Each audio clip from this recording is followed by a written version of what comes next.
Todd from O.T.R.Outdoors. Today we got Riley with us over here and Madison. This is my 5-month-old.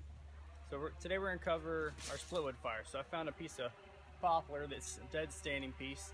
The nice thing about this piece is you can get all of your tinder material. It's still got bark on it. It's already stringy, as you can see here. So we're going to take this whole thing down and take it back up to the house. And we're actually using the fire pit at the house so I can put Madison here in her pack and play. I should be able to break this one straight off. Watch out, Rye.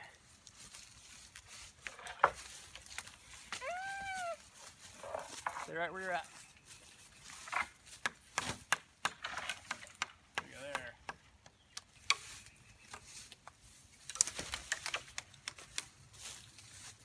Alright, so with this big a piece, we're going to want to cut it down some. I'm going to keep the rest of it up off the ground. We can come back and use it for other stuff later because it's good wood. Alright, this way. Second up there.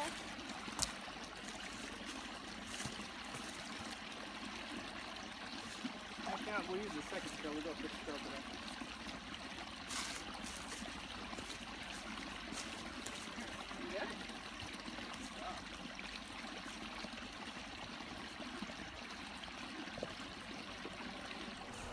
Alright y'all, so we got this back up to the house now. So what I'm going to do is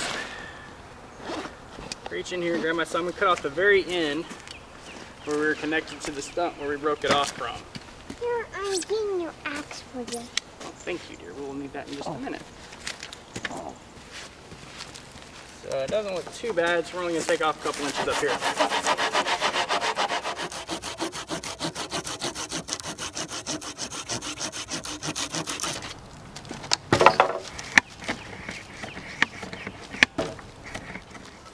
Alright y'all, so we cut off that end, and we cut off our next section, which is going to be the piece we use. And this is really good wood here. So I'm going to cut off one more section about the same length as this one, and then we'll be ready to start. Alright, so we got our two pieces about the same length.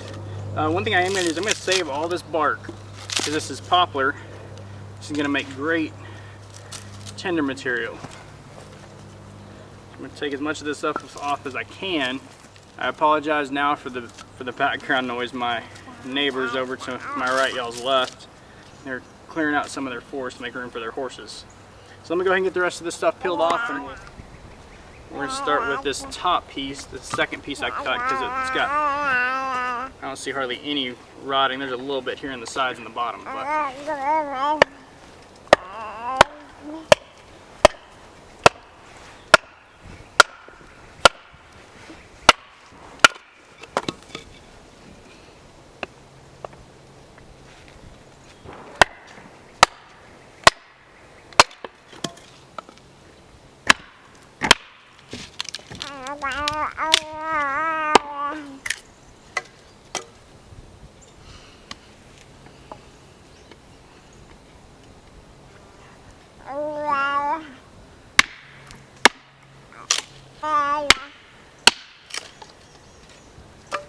Alright y'all, so I switched over to my smaller axe. Just gives me a little bit more control so I can get my smaller pieces here.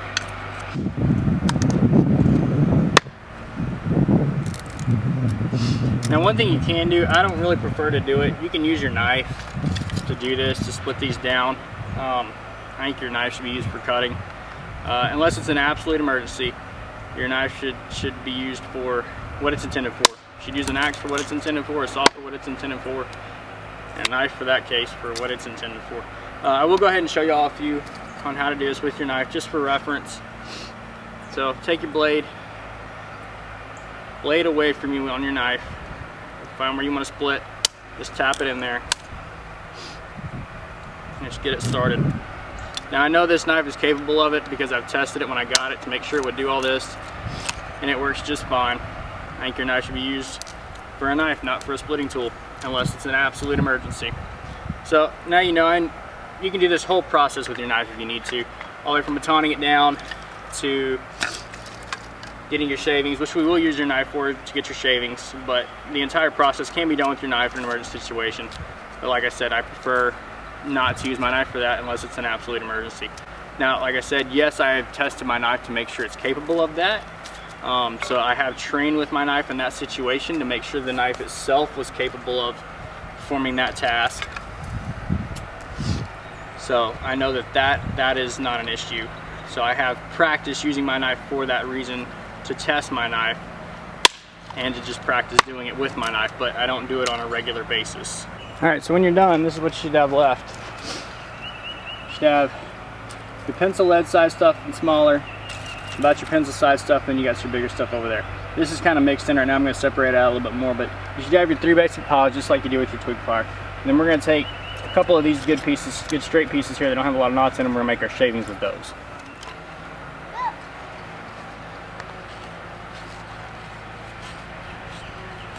So all we're going to do is take our good pieces that we saved earlier that were nice and straight and get our shavings off of those.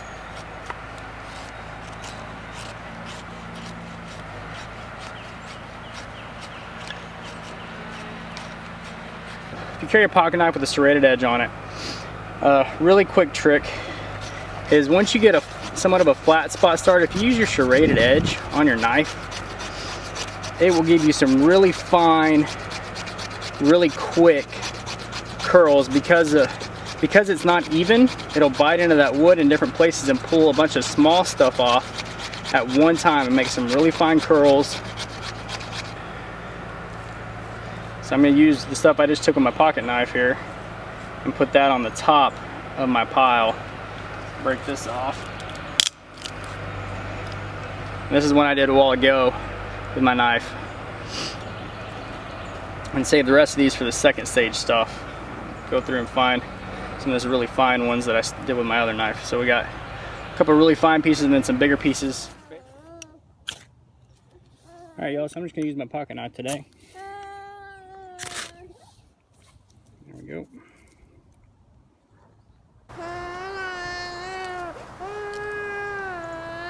Just transfer my leaf and my shavings over there, because I got myself a little bit of a brace.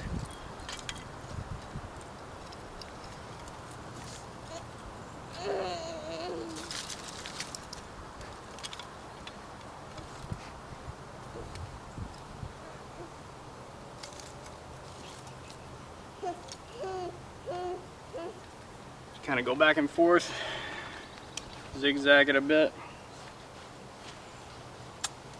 And once your fire gets above your fuel, you can add more.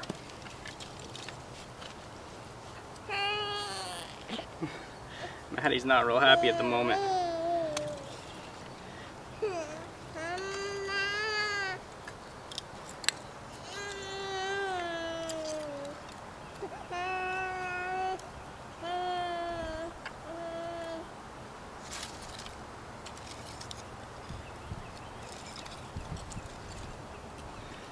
There you go, that's your split wood fire. One thing I did not talk about, well hang on, let me adjust the camera and we'll discuss.